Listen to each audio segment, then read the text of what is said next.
ஆன்மீகம் வேர்ல்ட் நேயர்கள் அனைவருக்கும் அன்பார்ந்த வணக்கம். இன்னைக்கு நம்ம குரு பெயர்ச்சி காலகட்டத்துல இந்த 12 ராசிக்காரர்களுக்கும் எப்படி இருக்க போகுது அப்படிங்கிற பத்தி சொல்றதுக்காக இன்னைக்கு நம்ம கூட ஆன்மீக சொற்பொழிவாளர் ஜோதிட சிரோன்மணி டாக்டர் தீபா அருளாளன் மேம் நம்ம கூட இணைந்திருக்காங்க. அவங்க கிட்ட நிறைய விஷயங்கள் கேட்டு தெரிஞ்சுக்கலாம். வாங்க. வணக்கம் மேம். வணக்கம்மா. இந்த குரு பயிற்சியில 12 ராசிக்காரர்களுக்கும் எப்படி இருக்க போகுது அப்படின்ற பத்தி இன்னைக்கு நம்ம இந்த வீடியோல பார்க்க போறோம். அதுக்கு முன்னாடி 12 வருஷத்துக்கு ஒருக்க குரு வந்து உச்சம் பெறாங்க. சோ இந்த குரு பயிற்சியில ஒரு சிறந்த பலன்கள் ஏதாவது இருக்கு, அதை பத்தி எங்களுக்கு ஒரு வார்த்தைகள்ல சொல்லுங்க மேம். கண்டிப்பாம்மா. பொதுவா வந்து பாருங்க, குரு பகவான் ஒவ்வொரு ராசிலையும் ஒவ்வொரு வருஷம் சஞ்சாரம் பண்ணுவாரு. அவர் கடகத்துலதான் வந்து பாத்தீங்கன்னா உச்சம் பெற்று அமர்றாரு. அந்த விதத்துல வந்து பாத்தீங்கன்னா 1/6/2026 மிதுனத்துல இருந்து கடகத்துக்கு பயிற்சியாகி குரு பகவான் உச்சம் பெற்று அமர்றார். இதுதான் நீங்க கேட்ட கேள்வி. 12 வருஷத்துக்கு ஒரு முறை தான் அவர் கடகத்துக்கு வரணும், ஒவ்வொரு ராசியா டிராவல் பண்ணி. அப்ப இந்த குரு பகவான் உச்சம் பெற்று அமர்றது அப்படின்றது ஃபர்ஸ்ட் ஒரு ஸ்பெஷலான விஷயமா. எப்படி அப்படின்னா, இப்ப சனி பகவான் யார் யாருக்கெல்லாம் கெடுக்கணும் அப்படின்ற ஒரு விஷயத்துல இருக்காரு. அதாவது மேஷ ராசி அன்பர்களுக்கு விரைய சனி, 7 நாட்டு சனியா இருக்காரு. அதே மாதிரி பாத்தீங்கன்னா சிம்ம ராசி அன்பர்களுக்கு அஷ்டம சனியா இருக்காரு. கன்னி ராசி அன்பர்களுக்கு கண்டக சனியா இருக்காரு இல்லைங்களா. அதே மாதிரி தனுசுக்கு அர்த்தாஷ்டம சனியா இருக்காரு. அப்புறம் கும்பத்துக்கு பாத சனியா இருக்காரு. ஆக இந்த 6 ராசிகளுக்கும் கெடுக்கணும் அப்படின்னு ஏதோ ஒரு விதத்துல, ஒருத்தவங்களுக்கு 10%, ஒருத்தவங்களுக்கு 70%, ஒருத்தவங்களுக்கு 80% சொல்லலாம் வச்சுக்கோங்களேன். அந்த மாதிரி கெடுக்கணும் அப்படின்னு சனி பகவான் கங்கணம் கட்டின்னு இருக்காரு. இப்ப இந்த குரு பயிற்சியில ஒரு சூப்பர் டூப்பரான ஸ்பெஷல் என்ன அப்படின்னா, குரு உச்சம் பெற்று அமர்ந்து அவருடைய உச்ச பார்வை 9ஆம் பார்வை சனி மேல படுது. அப்ப சனி பகவான் யார் யாருக்கெல்லாம் கெடுக்கணும் அப்படின்னு ஒத்த காலில் நிக்கிறாரோ அவங்க யாரையுமே வந்து பாத்தீங்கன்னா சனி பகவானால கெடுக்க முடியாது. காரணம் என்ன அப்படின்னா, குருனோட உச்ச பார்வை சனி மேல படுறதுனால சனி கட்டுண்டு கிடக்குறாரு அப்படின்னு சொல்லலாம். இது ஒரு பெரிய பெரிய பெரிய பெரிய பிளஸ்மா. ஆல்மோஸ்ட் சனி பகவான் வந்து பாத்தீங்கன்னா நல்லிஃபை ஆயிடுறாரு. இப்ப இது எங்களுக்குலாம் அஷ்டம சனி, ரிஷபத்துக்குலாம் அஷ்டம சனி வந்த காலகட்டத்துல குருனோட பார்வையில இல்ல, அப்ப கஷ்டப்பட்டோம். இந்த காலகட்டத்துல சனி நல்லா இல்லாதவங்களுக்கும் ஒரு பெரிய ரிலீஃப் அப்படின்னு சொல்லலாம். அதாவது 6/2026 இருந்து ஏறக்குறைய 2027 பகுதி ஆஃப் வரைக்கும், ஒரு 5ஆம் மாசம் வரைக்கும் இந்த சனினால வரக்கூடிய கெடு பலன்கள் எந்த ராசிக்குமே இல்லை. இது கெடுக்கணும்னு சனி வந்து கங்கணம் கட்டி இருக்கவங்களுக்கு நல்லது செய்யறாரு. இப்ப சனி நல்லது செய்யணும்னே நிறைய ராசிகளுக்கு இருக்காரு பாத்தீங்களா. ரிஷபத்துக்கு வந்து பாத்தீங்கன்னா லாப சனியா இருக்காரு. அந்த மாதிரி கடகத்துக்கு பாக்கிய சனியா இருக்காரு. இந்த மாதிரி ஒவ்வொரு ராசிக்கும் நல்லது செய்யணும் அப்படின்னே சனி இருக்காரு பாத்தீங்களா. அவங்களுக்கு எல்லாம் குருனோட பார்வை என்ன பண்ணும் அப்படின்னா, சனி இன்னும் கொஞ்சம் என்ஹான்ஸ் பண்ணும். ஆல்ரெடி நல்லது செய்யணும் அப்படின்ற ஒரு நிலைமையில இருக்க சனி பகவான், பொதுவா சனி வந்து பாத்தீங்கன்னா மந்தன் முடவன், நிதானமா தான் செயல்படுவோம். Slow moving planet. ஒரு ராசில இருந்து இன்னொரு ராசிக்கு போறதுக்கு 2.5 வருஷ காலகட்டம் எடுத்துப்பா. அப்படிப்பட்ட பர்சனாலிட்டி மேல குருனோட பார்வை விழுந்தனால நான் உனக்கு நல்லது செய்யணும்னு முடிவு பண்ணிட்டேன், நிறைய சட்டுன்னு பட்டு நல்லது செய்ய போறேன். இதுவும் ஒரு பெரிய பிளஸ்மா. ஆக ஆல்மோஸ்ட் எல்லா ராசிகளுக்குமே இந்த குரு பயிற்சி நிறைய நல்லது செய்ய போகுது அப்படின்றது நிதர்சனமான உண்மை. ஓகே, இந்த குரு பயிற்சி வந்து இந்த ராசி வந்து அப்படியே சூப்பரா இருக்க போறாங்க அப்படின்னா அது எந்த மாதிரி ராசி? எல்லாருக்குமே நல்லது செய்ய போதுமா. பிராங்கா சொல்லணும் அப்படின்னா எல்லா ராசிகளுக்குமே நல்லது செய்ய போகுது அப்படின்னு தான் சொல்லணும். அந்த விதத்துல ரொம்ப நல்லது செய்ய போறது யாருக்கு அப்படின்னா ரிஷபத்துக்கு எக்ஸ்ட்ராடினரியா நல்லது. 3ஆம் பாவத்துல குரு மறையறானே அப்படின்ற விளக்கம் வந்து நம்ம ரிஷபத்துல பார்க்கலாம். அதே மாதிரி பாத்தீங்கன்னா துலாம்க்கு நிறைய நல்லது செய்ய போறாரு. மகரத்துக்கு, மீனத்துக்கு, இப்படி எல்லா ராசிகளுக்கும் ஆல்மோஸ்ட் நிறைய நல்லது செய்ய போறாருமா. கவலைப்படணும்ன்ற அவசியமே இல்லை. அடுத்ததான் மகர ராசிக்காரர்களுக்காக பார்க்க போறோம். மகர ராசிக்காரர்களுக்கு இந்த குரு பயிற்சி காலகட்டம் என்ன மாதிரியான பலன்கள் வந்து தரப்போகுது? கண்டிப்பா. மகரம் வந்து பாத்தீங்கன்னா கடந்த 7 வருஷமா மகரம் பட்ட பாடு அப்படின்றது சொல்லி மாளாது. நிறைய மகரம் வந்து பாத்தீங்கன்னா வீடை இழந்தாங்க, குடும்பத்தை இழந்தாங்க, சொத்து பத்தை இழந்தாங்க, நிலம் புலத்தை இழந்தாங்க. இழக்கிறதுக்கு எதுவுமே இல்லைங்க, எல்லாத்தையுமே இழந்துட்டோம் அப்படின்ற நிலைமையில தான் மகரம் இருக்காங்க.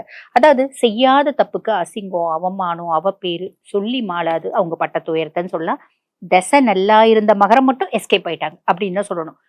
100 மகர ராசி அன்பர்கள் இருந்தாங்க அப்படின்னா அதுல 90 பேர் கஷ்டப்பட்டாங்க சனி பகவானால, 7 நாட்டு சனியில. மீதி 10 பேர் எஸ்கேப் ஆனாங்க சுய ஜாதகத்துல தசை நல்லா இருந்ததுனால அப்படின்னு சொல்லலாம். அப்படிப்பட்ட மகர ராசி அன்பர்களுக்கு ரொம்ப நாள் கழிச்சு இப்ப சனியே நல்லது செய்ய போறாரு. சனி பயிற்சியில இருந்து சனியே சகாய சனியா வந்திருக்காரு. அது இன்னும் பெருசா நிறைய நல்லது நடக்க ஆரம்பிக்கல. இருந்தாலும் சனி மந்தன் நிதானமா நல்லது செய்வான், கவலைப்பட வேண்டாம். அதுக்கும் மேல இப்ப குரு பகவான் 7ல வந்து உட்கார்ந்துருக்காருமா. கலத்திர குருவா இருக்காரு. கலத்திர குரு என்ன பண்ணுவார், ரொம்ப இளம் வயசு மகர ராசி அன்பர்களுக்கு நல்ல திருமண வரன் கூடி வரும். ஆல்ரெடி வந்து 7 நாட்டு சனியில நாங்க டிவோர்ஸே ஆயிட்டோங்க, எங்களுக்கு என்னங்க நிலைமை அப்படின்னா இளைய கலத்திரம் அப்படின்னு சொல்லுவாங்க. 2வது திருமணம், ஒரு நல்ல திருமணம் வர்றதுக்கான வழியும் வாய்ப்பும் உண்டு. இவங்க எதிர்பார்த்த மாதிரி நல்ல குணாதிசயங்களோட ஒரு வரன் அப்படின்றது வரும். புரியுதுங்களா? சரி, இப்ப நாங்க டிவோர்ஸ் ஆகலைங்க, ஒரே வீட்டுலதான் இருக்கோம். ஆனா நானும் அவங்களும் தனித்தனியா இருக்கும், அந்த மாதிரி நிறைய பேரும் சொல்றது உண்டு. ஒரே வீட்டுல இருக்கோங்க, ஆனா பேருக்கு கணவன் மனைவி, ஆனா நாங்க பிரியல, டிவோர்ஸ் வாங்கல ஆனா ஒரே வீட்டுல தனித்தனியா இருக்கும். அப்படின்ற பட்சத்துல 4 மத்தியஸ்தர்கள் வருவாங்க. வந்து என்னப்பா குழந்தைங்களுக்காகவாது ஒரு வீட்டு கொடுங்கப்பா, 2 பேரும் ஒன்னா வாழ ட்ரை பண்ணுங்கப்பா அப்படின்னு திருப்பி ஒரு ஆப்பர்ச்சுனிட்டி குரு பகவான் ஏற்படுத்தி கொடுப்பார். இதெல்லாம் ஒரு பெரிய பிளஸ்.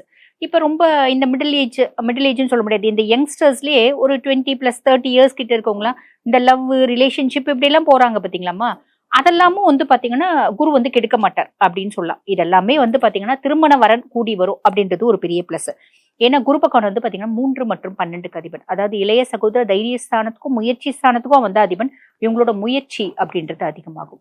விரய ஸ்தானத்துக்கும் வந்து அதிபன் அப்படின்றதுனால சுப விரயங்கள் நடக்கும். நிறைய மகராசி என்பர்கள் வீடு வாங்குறது, கார் வாங்குறது, ஏதோ ஒரு இம்ப்ரூவ்மெண்ட் அவங்களோட கம்ஃபர்ட்டுக்காக வாங்குறது அப்படின்றது வாங்குவாங்க. இதெல்லாம் பெரிய பிளஸ். அதுக்கும் மேல குருனோட பார்வை 1, 3, 11 பாவத்தை பாக்குறாங்க. சுயஸ்தானத்தை குருனோட பார்வை பாக்குது. நிறைய சுவாமி கும்பிடணும், மனசு ரொம்ப தெளிவா நிறைய முடிவு எடுக்கணும். நான் ஏமாந்ததுக்கு என்கிட்ட என்னென்ன குணாதிசயங்கள் காரணமா இருந்துச்சு. ரொம்ப வந்து பாத்தீங்கன்னா மகரம் வந்து எப்படின்னாமா ஹியூமானிடேரியன் பேசிஸ்ல பார்க்கும்போது நிறைய மனிதாபிமானம் நிறைந்த ராசி தான் மகரம் அப்படின்னு சொல்லலாம். மெழுகுவத்தி மாதிரி தான் எரிஞ்சு குடும்பத்தையே வாழ வைக்கிறது, தான் எரிஞ்சு தன்னை நம்பினவங்கள வாழ வைக்கிறது, இதெல்லாம் மகரம். இயற்கையாவே நிறைய நல்ல குணம் இருக்க ஒரு பர்சனாலிட்டிஸ் மகரம் அப்படின்னு சொல்லலாம். அப்படிப்பட்டவங்க இப்ப யோசிப்பாங்க, என்னோட அதீத நல்ல குணம் தான் நான் கஷ்டப்பட்டதுக்கு காரணமோ, நான் ஏன் மாத்திக்கூடாது, என்னோட குணாதிசயங்களை கொஞ்சம் கொஞ்சம் நான் பக்குவப்படுத்திக்கினேன், பதப்படுத்திக்கினேன் அப்படின்ற ஒரு அமைப்பு. முயற்சி அதிகப்படுத்துவாங்க சாதிக்கிறதுக்காக. அதே மாதிரி லாபஸ்தானத்தை குரு பார்க்கறதுனால செய்யக்கூடிய தொழில் இவங்க வந்து ஒரு சுய தொழில் வச்சுன்னு செய்யறாங்க அப்படின்னா மகரம் எப்பயுமே ஹார்ட் ஒர்க்கர்ஸ்மா. எப்படி நம்ம ரிஷபத்தை சொன்னோம், 24 மணி நேரம் 365 நாளும் வேலை செய்யறதுக்கு ரிஷபம் ஒத்துக்கும், ரிஷபமும் ஓகே சொல்லும், மகரமும் ஓகே சொல்லும்.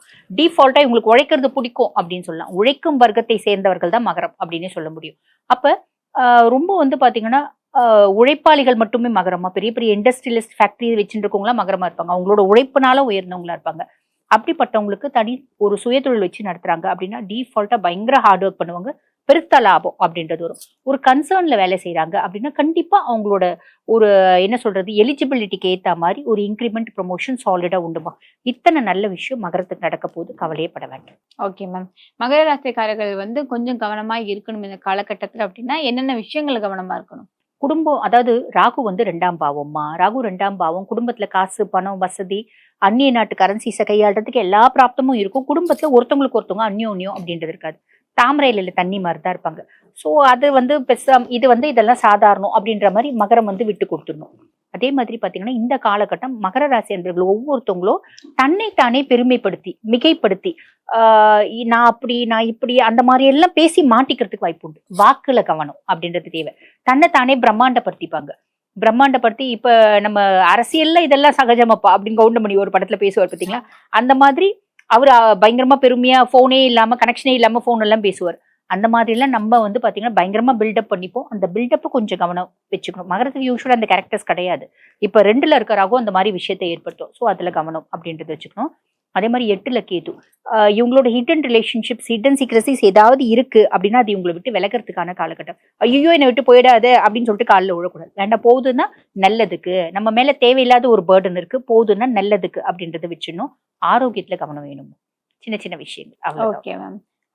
இந்த மகர ராசிக்காரர்கள் வந்து இந்த காலகட்டத்துல அவங்களுக்கு நல்ல ஒரு பலன் கிடைக்கணும் அப்படின்னா எந்த கோவில் வழிபாடு அவங்களுக்கு சிறந்தது? பொதுவாக வந்து பாத்தீங்கன்னா மகரம் எப்பயுமே ராசி அதிபன் யாரு அப்படின்னு சனி பகவான்.